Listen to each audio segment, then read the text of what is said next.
So साथी हो अति नै भएर चाहिँ मैले हिजो एउटा पोस्ट गरेको थिएँ कि यो जाँडदेखि चाहिँ छुटाउन के गर्नुपर्छ भनेर चाहिँ मैले हिजो एउटा पोस्ट गरेको थिएँ। त्यहाँ आएका केही फन्नी कमेन्टहरू चाहिँ म हेर्छु ल। सो सबैभन्दा पहिला चाहिँ मेरो भाइले हेर्दा भाइले चाहिँ यहाँ कमेन्ट गर्नुभएको छ, जो चाहिँ जापानबाट हुनुहुन्छ। उहाँले भन्नुभएको छ, म अहिले झ्यापमा छु, पछि भन्छु है। मतलब वो अलग ही लेवल का बंदा था। त्यस्तै अर्को चाहिँ यहाँ रन्जु सुब्बा छेत्रीले पनि कमेन्ट गर्नुभएको छ। उहाँले भन्नुभएको छ, मलाई पनि चाहिएको छ हो त्यो दबाई चाहिँ। समझ रहे हो ना। त्यस्तै अर्को एकजना निक्यु वाइबा छेत्रीले पनि कमेन्ट गर्नुभएको छ। उहाँले भन्नुभएको छ, दुःख गरेर सिकेको होला किन छोड्नु नि।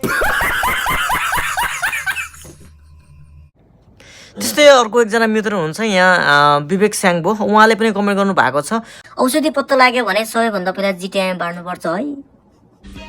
समझ रहे हो, मतलब वो अलग ही लेवल का बंदा था।